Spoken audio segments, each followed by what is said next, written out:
isa ka rin ba sa namang problema kung paano ba mapapalitan yung PIN ng loyalty card mo? Kasi guys, yung loyalty card ko, nawala talaga yung PIN. Actually, hindi ko alam kung nawala or talagang na-misplace ko lang or nakalimutan ko. Hindi ko na alam. Basta ganon. So, eto na nga guys. So, nag-check ako online pero wala akong parang matinong sagot na makuha kung paano ba kasi papasok pa ako. Actually, under yung bank ng loyalty card ko guys is Union Bank.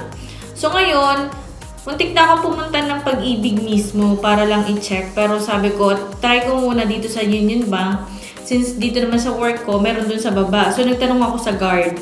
So sabi nung guard, ay ma'am dito pero guys, ayun nga, may bayad pala yung pagpapachange ng PIN. And huwag na kayong pupunta sa Pag-ibig na malapit sa inyo o sa Pag-ibig branch para lang mapalitan tong loyalty card nyo, ha? No need na. Magsasayang lang kayo ng oras, guys. Pero ang totoo, ang dapat yung gawin, pumunta kayo sa bank, kung ano yung bank nitong Pag-ibig loyalty card nyo. Kasi yung sa akin kasi, yung bank ko is Union Bank. So, nakikita nyo dito UB. So, ibig sabihin, doon kayo pupunta. And, ayun na nga, pumunta ako ng Union Bank. Ang nakakatuwa nito, yung security guard doon. Dito to sa, sa Uptown Mall. Dito po to sa Uptown Mall, doon sa baba, sa basement 1. May Union Bank doon. So, inassist ako ni Kuya Guard. And then, meron doong tablet, guys. So, parang doon kasi yung transaction para makapunta kayo ng teller. So, syempre sa akin, change PIN. So, change PIN ako. Punta ka lang dun sa dun sa tablet, tapos debit card ang nilagay ko doon, debit card. And then pagkatapos noon,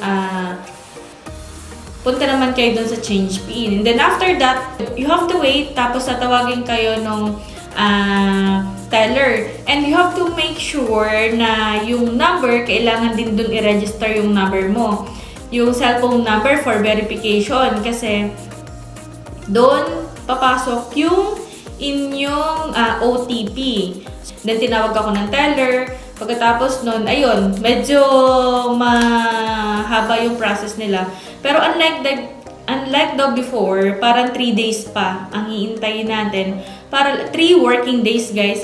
For example, Friday ka na magpunta. So, hindi included dun sa number ng 3 working days yung Saturday and Sunday. So, kung Friday ka pumunta, so, parang Wednesday pa siya magiging available yung PIN number. But now, hindi na ganoon. Ang PIN number, pag pumunta ka doon, maayos mo rin or makukuha mo rin yung PIN number mo agad-agad.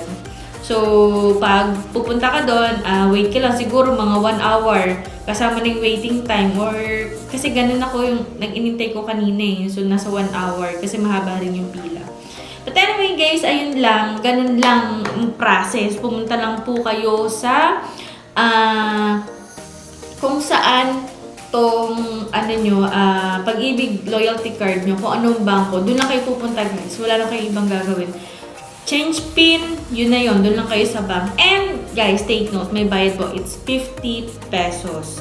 Okay guys, 50 pesos po yung bayad. Okay? Thank you so much. Yun lang, sana naman po ay nakatulong itong aking maikling video para po sa inyong kung pareho po tayo ng problema or naging problema. So, ito lang po yung gawin nyo. Okay, thank you so much guys.